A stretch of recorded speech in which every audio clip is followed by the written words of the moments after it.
Topik firman Tuhan pada hari ini diambil dari buku Wahyu, kitab yang terakhir, ditulis oleh Rasul Yohanes.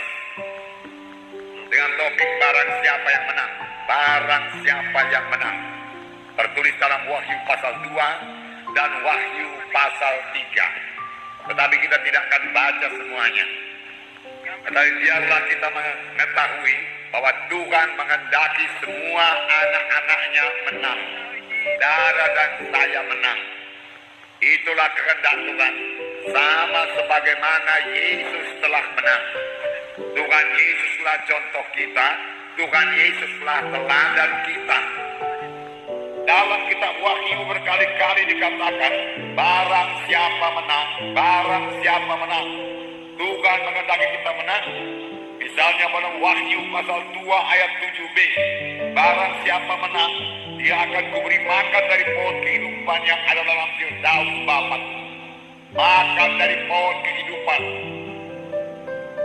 yang ada dalam Firdaus Bapakku, Firdaus Allah. Barang siapa menang, Wahyu 2 ayat 11. B, barang siapa menang, ia tidak akan menderita apa-apa oleh kematian yang kedua.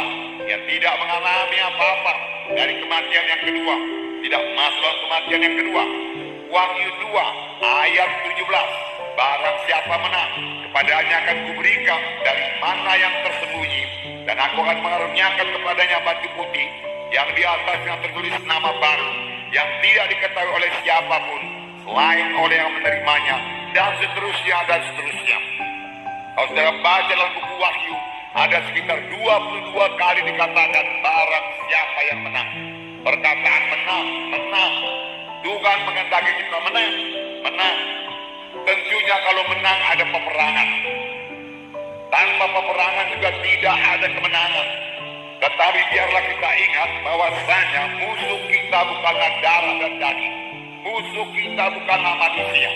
Kita harus mengasihi sesama manusia. Bahkan biarlah hati kita tergerak oleh belas kasihan melihat jiwa-jiwa yang keberatan, melihat jiwa-jiwa yang belum selamat. Karena tanpa Tuhan Yesus dalam hatinya, walaupun mereka ke gereja, mereka akan terhilang juga. Hilang selama-lamanya dalam neraka yang kekal. Ini harus membuat hati kita jatuh kasihan kepada mereka. Jadi manusia bukanlah musuh kita. Walaupun mereka mencela kita, walaupun mereka menyingkirkan kita, kita harus mengasihi mereka itu. Kasihilah sama manusia seperti dirimu sendiri. Musuh kita bukanlah daging darah. Tapi dalam Efesus pasal 6 ayat 12 dikatakan musuh kita yaitu pemerintah-pemerintah jahat di udara.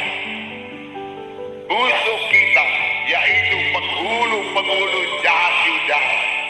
Musuh kita yaitu penguasa-penguasa jahat di udara.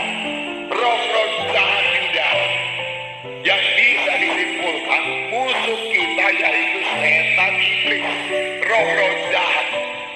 Di samping itu masih ada musuh kita dosa yang disodorkan oleh setan. Musuh kita yaitu kehendak daging kita ini yang harus kita matikan oleh kuasa Roh Kudus. Jadi mengikut Tuhan bukan hanya untuk kesembuhan saja. Kesembuhan soal kecil, sepanjang saudara masuk dalam kehendak Tuhan, berjalan pada jalan Tuhan, mengenal hukum-hukum Tuhan, dan menaruh firman Tuhan dalam hati saudara, maka kesembuhan, kekuatan, kesehatan menjadi milik saudara. Amin. Bahkan firman Tuhan mengatakan umur panjang juga ditambahkan pada saudara, karena Tuhan itu begitu baik, saudara. Nah, akan ada banyak pencobaan, akan ada banyak peperangan, banyak ujian, tetapi semua itu perlu untuk mendewasakan kita. Tanpa ujian, tanpa percobaan-pencobaan, kita tidak akan bertambah-tambah dewasa. Dalam pencobaan itulah kita perlu setia kepada Tuhan. Dalam penderitaan karena mengikut Tuhan, bukan penderitaan karena dosa, penderitaan karena mengikut Tuhan, karena dicela, karena dianiaya oleh orang yang tidak setuju dengan jalan Tuhan yang suci, kita menderita. Tetapi dalam hal itulah, kalau kita tidak membalas, maka kita akan bertumbuh di dalam Tuhan. bertumbuh bertambah-tambah dewasa dalam Tuhan. Amin, saudara. Jadi ada penderitaan dalam hidup Tuhan. Ada, Tuhan menjanjikan, nanti kita baca sekarang. Darah yang kasih dalam nama Yesus, tanpa pencobaan, tanpa semua penderitaan itu, kita juga akan tetap bayi-bayi rohani, tidak bisa berperang. Tetapi dengan adanya pencobaan itu, kita akan bertambah-tambah dewasa dalam Tuhan, teguh dalam Tuhan.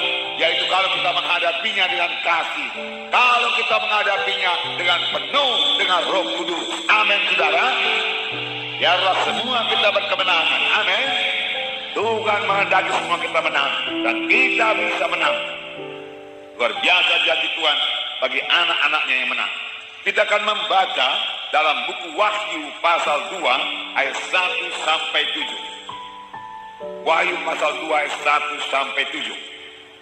Bukan Alkitab saudara, kita akan membaca bersama-sama. Wahyu pasal 2 ayat 1 sampai 7.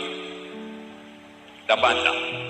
Tuliskanlah kepada malaikat jemaat di Efesus, inilah firman dari Dia yang memegang ketujuh bintang itu di tangan kanannya dan berjalan di antara ketujuh kaki dian emas itu. Aku tahu segala pekerjaanmu, baik jerih payahmu maupun ketekunanmu. Aku tahu bahwa engkau tidak dapat sabar terhadap orang-orang jahat, bahwa engkau telah mencobai mereka yang menyebut dirinya rasul, tetapi yang sebenarnya tidak demikian, bahwa engkau telah mendapati mereka pendusta, dan engkau tetap sabar dan menderita karena namaku, dan engkau tidak mengenal lelah. Namun demikian aku mencela engkau, karena engkau telah meninggalkan kasihmu yang semula. Sebab itu ingatlah betapa dalamnya engkau telah jatuh. Bertobatlah dan lakukanlah lagi apa yang semula engkau lakukan. Jika tidak demikian, aku akan datang kepadamu, dan aku akan mengambil kaki dianmu dari tempatnya, jikalau engkau tidak bertobat. Tetapi ini yang ada padamu, yaitu engkau membenci segala perbuatan pengikut-pengikut Nikolaus, yang juga kubenci. Siapa yang bertelinga hendaklah ia mendengarkan apa yang dikatakan Roh kepada jemaat-jemaat. Barang siapa menang, dia akan kuberi makan dari pohon kehidupan yang ada dalam taman Firdaus Allah. Nah, ada beberapa hal-hal yang dipuji Tuhan dari sidang Efesus ini. Aku tahu segala pekerjaanmu. Jadi sidang Efesus masih melayani. Bahkan segala jerih payahmu, jadi dia melayani dengan sungguh-sungguh. Bahkan segala ketekunanmu, memang melayani harus dengan tekun. Bahkan dikatakan engkau lelah, memang dia bekerja sungguh-sungguh sampai dia lelah. Baik sekali, baik sekali. Jadi mereka melayani. Memang semua anak-anak Tuhan harus melayani. Amin, saudara. Saudara dan saya harus melayani. Bukan semua jadi pendeta, tetapi semua kita adalah saksi-saksi Tuhan. Jangan malu mengaku Tuhan Yesus. Kabarkan Injil ke seluruh bumi. Firman Tuhan berkata, kabarkan Injil kepada famili-famili kita. Penderitaan pada zaman sekarang ini tidak ada artinya. Sangat kecil, sangat sebentar dibanding dengan masa yang kekal dalam kemuliaan selama-lamanya. Oleh sebab itu tekunlah menderita karena Injil Tuhan. Amin, saudara. Tekun menderita karena Injil Tuhan. Jangan mundur karena penderitaan yang sedikit.